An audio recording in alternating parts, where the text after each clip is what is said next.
इस आगरा लोकसभा की यशस्वी सांसद हमारे प्रत्याशी आदरणीय एसपी सिंह बघेल जी से क्या आदरणीय महाराज जी को स्मृति चिन्ह देकर उनका स्वागत करें, वंदन करें, अभिनंदन करें।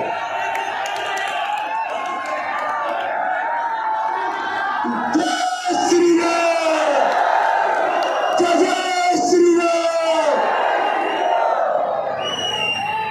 मैं निवेदन करूंगा इस विधानसभा के यशस्वी विधायक आदरणीय सचिन दिवाकर जी से कि वो आदरणीय योगी जी को स्मृति चिन्ह देकर परम आदरणीय भैया जलेसर का जो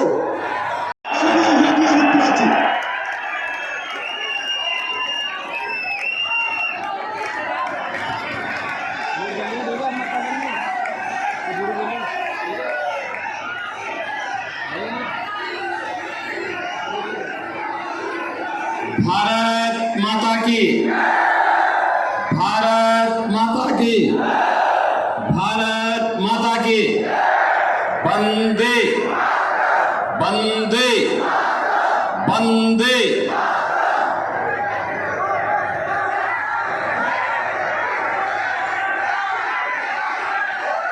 मंच पर उपस्थित केंद्रीय मंत्री आगरा जलेसर लोकसभा सीट के लोकप्रिय प्रत्याशी प्रोफेसर एसपी सिंह बघेल जी, हमारे लोकप्रिय विधायक श्री संजीव दिवाकर जी, जिलाध्यक्ष एटा श्री संदीप जैन जी, आवागढ़ स्टेट के राजा साहब से अमरीश पाल सिंह जी, लोकसभा के प्रभारी श्री सुनील टंडन जी, लोकसभा के संयोजक श्री टीएन अग्रवाल जी, मंच पर उपस्थित चेयरमैन आवागढ़ श्री महेंद्र पाल सिंह जी, चेयरमैन जलेसर श्रीमती गौरी वर्मा जी, चेयरमैन निधोली बाल कला श्री शशि शिखा गुप्ता जी, हमारे ब्लॉक प्रमुखगण श्रीमती भूदेवी जी, ब्लॉक प्रमुख आवागढ़ श्रीमती गंगा देवी जी, पूर्व विधायक कुबेर सिंह अगरिया जी, जिला उपाध्यक्ष श्री पवेंद्र पाल सिंह जी, नरेश पाल सिंह जी, ओम प्रताप सिंह जी, गौरव वासने जी, नवीन दीक्षित जी, मुकेश राजपूत जी, कोर जिलाध्यक्ष युवा मोर्चा श्री सत्येंद्र सिंह जादौन जी, भारतीय जनता पार्टी और सहयोगी दलों के सभी पदाधिकारीगण भारी संख्या में जलेसर की इस पावन धरा में उपस्थित सभी बहनों और भाइयों, ऋषि मुनियों, जैन तीर्थंकरों की इस पौराणिक और ऐतिहासिक धरा को कोटि कोटि नमन करते हुए मैं आप सबका हृदय से अभिनंदन करता हूं। बहनों और भाइयों, 500 वर्षों के बाद अयोध्या में रामलला का आगमन हुआ और यहाँ के हस्तशिल्पी और कारीगरों का मैं हृदय से अभिनंदन भी इस अवसर पर करूंगा कि रामलला के आगमन के बाद 21 टन का घंटा लेकर के इन्होंने अयोध्या में जलेसर की आवाज को पहुंचाने का काम किया। जब जलेसर का घंटा अयोध्या में गूंजता है ना, तो पूरा दिन देश और दुनिया का सनातनी आस्था फिर से जागृत होकर के आप सबको धन्यवाद देती है। बहनों और भाइयों, ये अयोध्या में रामलला 500 वर्षों के बाद पुनः वहां पे फिर से स्थापित हुए, उनकी प्राण प्रतिष्ठा हुई है। इसका श्रेय अगर किसी को जाता है तो मोदी जी को जाता है, मोदी जी को। आप सोचो, कांग्रेस को 65 वर्षों तक शासन करने का अवसर प्राप्त हुआ। समाजवादी पार्टी और बहुजन समाजवादी पार्टी को भी एक लंबे समय तक शासन करने का अवसर प्राप्त हुआ, लेकिन न जलेसर की सुध उन्होंने की ली और न रामलला के मंदिर के बारे में ही उनको कुछ ही अता पता था। बल्कि ये लोग कहते थे, इन तीनों के वक्तव्य आपने सुने होंगे, कांग्रेस ने तो कहा था कि राम तो हुए ही नहीं। समाजवादी पार्टी कहती थी, जब आप राम भक्त कहते थे ना कि रामलला हम आएंगे, मंदिर वहीं बनाएंगे, तब समाजवादी पार्टी के लोग कहते थे, क्या कहते थे कि परिंदा भी पर नहीं मार सकता। और बहुजन समाजवादी पार्टी को तो बोलना ही क्या है। लेकिन बहनों और भाइयों, परिंदा क्या, वहां तो इस समय लाखों राम भक्त प्रतिदिन आ रहे हैं। रामलला ने होली भी खेली और रामलला होली खेलने के साथ साथ अपना 500 वर्षों के बाद अपना पावन जन्मोत्सव भी वहां मनाए हैं। बिना झुके, बिना थके, लगातार 24 घंटे 7 दिन 365 दिन 10 वर्ष तक लगातार परिश्रम किया, तब दुनिया में भारत का सम्मान बढ़ा। आज भारत का नागरिक दुनिया के अंदर कहीं जाता है, दुनिया सम्मान की निगाहों से देखती है। तब भारत की सीमाएं सुरक्षित हुई। नहीं तो पहले कभी चीन, कभी पाकिस्तान, कभी बांग्लादेश भारत की सीमा में घुसपैठ करता था। तब आतंकवाद और नक्सलवाद का समस्या का समाधान हुआ। नहीं तो कहीं भी पाकिस्तान परस्त आतंकवादी विस्फोट कर लेते थे। और सरकार, कांग्रेस की सरकार क्या कहती थी? कहती थी हम देख रहे हैं। अरे लोग मर रहे थे, आतंकी विस्फोट में देख रहे हैं। और आज तो आतंकवाद और नक्सलवाद की स्थिति क्या है? समाप्त। अगर कहीं पटाखा भी जोर से फट जाता है ना, तो पाकिस्तान पहले सफाई देता है, कहता भैया मेरा हाथ नहीं है, बस मुझे बकस दो।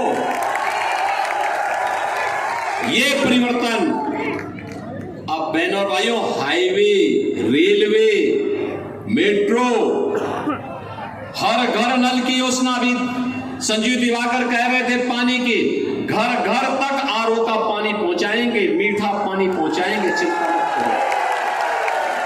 खारा पानी की समस्या का समाधान होगा और जलेसर के घंटे को पूरे देश के अंदर बजाने का काम भी करेंगे।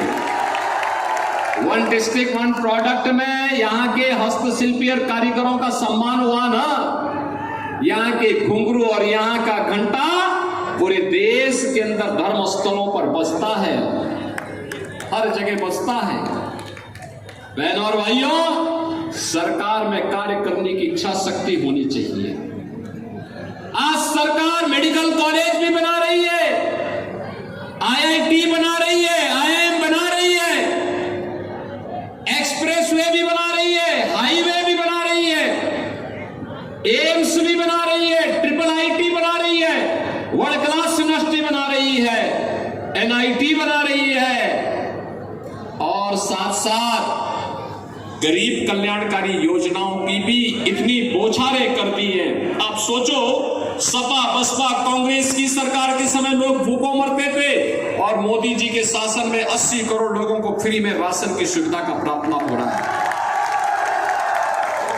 अब देखो ना, 1947 में भारत को तोड़ करके पाकिस्तान बना, बड़े ठसक के साथ इन्होंने पाकिस्तान बनाया, क्षेत्रफल ज्यादा लिया, आबादी कम गई, और आज भारत 80 करोड़ लोगों को फ्री राशन दे रहा है, पाकिस्तान में 23 करोड़ लोग भूखों मर रहे हैं।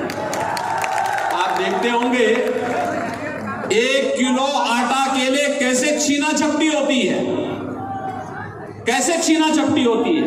ये पाकिस्तान की हाल है।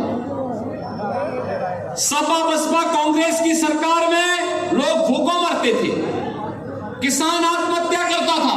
आज किसान को देश के अंदर 12 करोड़ किसानों को प्रधानमंत्री किसान सम्मान निधि का लाभ मिल रहा है। गरीब के घर में शौचालय बन गए, 12 करोड़ गरीबों के घर में शौचालय। रसोई गैस के सिलेंडर के लिए कांग्रेस की सरकार में कैसे मारपीट होती थी। अगर त्योहार के दिन अगर रसोई गैस का सिलेंडर समाप्त हुआ तो घर के मुखिया की क्या हालत होती थी। मेहमान आ गए तो अपमान होता था। अगर सिलेंडर लेने के लिए एजेंसी में चले गए तो पुलिस का डंडा बजता था, और खाली सिलेंडर लेके आ गए तो घर में बेलना से मार अलग से पड़ जाती थी। होता था ना। लेकिन आज तो भाई और बहनों, 10 करोड़ गरीब लोगों को फ्री में सिलेंडर और जितना रसोई गैस आपको लेना है ले लीजिए। और हमने तो दीपावली और होली में एक एक उपहार के लिए भरा हुआ सिलेंडर उन परिवारों को उपलब्ध करवा दिया है। बहन और भाइयों, सरकार ऐसे चलती है। 4 करोड़ गरीबों के मकान मिल गए। मोदी जी ने कहा है 3 करोड़ और गरीबों को मकान देंगे। और मोदी जी का संदेश है देश को 100% सिचुएशन की तरफ लेके जाना है। 100% सिचुएशन का मतलब जिसके पास मकान नहीं उसको मकान मिलेगा, जिसके पास जमीन नहीं उसको जमीन का पट्टा मिलेगा, जिसके पास राशन कार्ड नहीं उसको राशन कार्ड मिलेगा, जिसके पास जॉब नहीं उसको रोजगार मिलेगा, जिसके पास हस्तशिल्पी है, कारीगर है, उसको उसका कारोबार के लिए पैसा दिया जाएगा। अब सपा बसपा कांग्रेस के समय रंगदारी वसूली की जाती थी, अब रंगदारी नहीं, अब तो स्वनिधि का लाभ दिया जा रहा है। सपा के गुंडे आकर के वसूली करते थे, गरीबों की पट्टों पर जमीनों पर कब्जा करते थे। अब तो ये कह दिया गया जिस जमीन पर जिस गरीब का कब्जा है, मकान बना हुआ है, उस जमीन का मालिकाना अधिकार उसी व्यक्ति के लिए होगा। यह भी व्यवस्था सुनिश्चित कर दी गई है। बहनों और भाइयों, ऐसी सरकार चलती है। पहले सपा के लोग, बस सपा के सरकार में क्या होता था, व्यापारी भी सुरक्षित नहीं था, बेटी भी सुरक्षित नहीं थी। घर के बाहर बहन बेटियां नहीं निकल पाती थी। व्यापारी को अपने कारोबार बढ़ाने में भयभीत होता था, क्योंकि अगर बढ़ा दिया कारोबार तो फिर फिरौती के लिए फोन आना शुरू हो जाएगा। बेटी बाहर चली गई तो पिता और मां हमेशा चिंतित रहते थे, पता नहीं क्या हो जाए। और आज आप देख रहे होंगे बेटी भी सुरक्षित है, व्यापारी भी सुरक्षित है। हाँ, अपराधी और माफिया गले में तख्ती लटका करके घूम रहे हैं कि भैया एक बार जान बकस दो बस। सूर्यवंश मणि भगवान राम का रामनवमी के दिन दोपहर 12 बजे तिलक किया है। सूर्य किरणों की तिलक भी आपने अयोध्या की देखी होगी। बहनों और भाइयों, ये जो अवसर हम सबके लिए आया है, यह अवसर भाजपा के कारण आया है। कांग्रेस और सपा बसपा के लोग कभी नहीं चाहते थे कि अयोध्या में रामलला का फिर से अयोध्या में रामलला विराजमान हो। बहनों और भाइयों, ये लोग आपकी आस्था के साथ खेलने वाले लोग हैं। ये देश की सुरक्षा के साथ खेलने वाले लोग हैं। कांग्रेस और इंडी गठबंधन का जो इन लोगों का जो एजेंडा है, उनके मैनिफेस्टो में आप देख सकते हैं। इनका मैनिफेस्टो कहता है, इनका घोषणा पत्र कहता है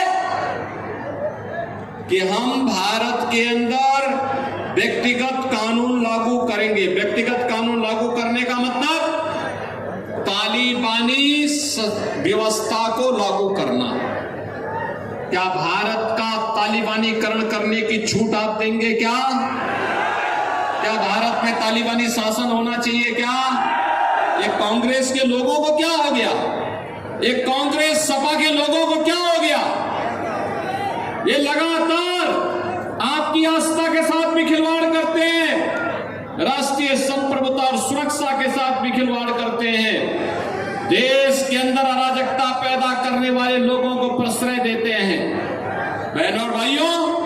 मैं तो भौचक था। जीवन भर सरदेव कल्याण सिंह जी ने अपना पूरा जीवन प्रदेश के विकास के लिए और राम जन्मभूमि के लिए समर्पित किया, पूरा जीवन समर्पित किया। जब वे दिवंगत हुए तो समाजवादी पार्टी के लोगों ने उनके प्रति एक भी शब्द संवेदना के लिए व्यक्त नहीं किए। मुलायम सिंह जी भी दिवंगत हुए थे। मैं स्वयं उनके गांव में गया था, मैंने वहां श्रद्धांजलि अर्पित की, प्रधानमंत्री जी ने श्रद्धांजलि अर्पित की, लेकिन स्वर्गीय कल्याण सिंह जी के लिए समाजवादी पार्टी ने एक भी संवेदना के शब्द नहीं कहे।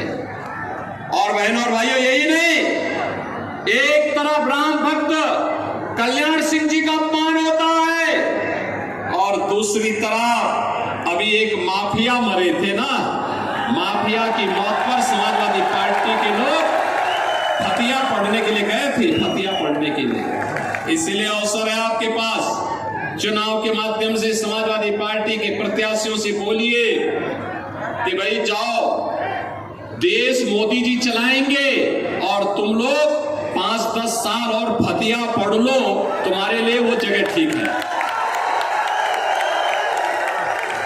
बहनों और भाइयों, मैं आप सबसे यही कहने के लिए आया हूं, 2 चरणों के चुनाव संपन्न हुए हैं और 2 चरणों के चुनाव से स्थिति स्पष्ट होती जा रही है। स्थिति स्पष्ट हो चुकी है।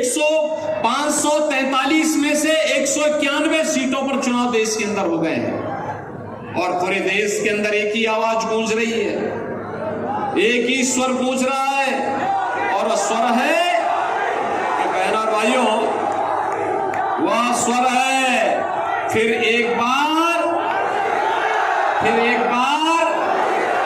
मोदी सरकार का, फिर एक बार मोदी सरकार। ये मोदी सरकार इस बार फिर से आने के लिए जनता जनार्दन की ओर से जो आवाज आ रही है, वो आवाज अचानक नहीं है। बहनों और भाइयों, इसके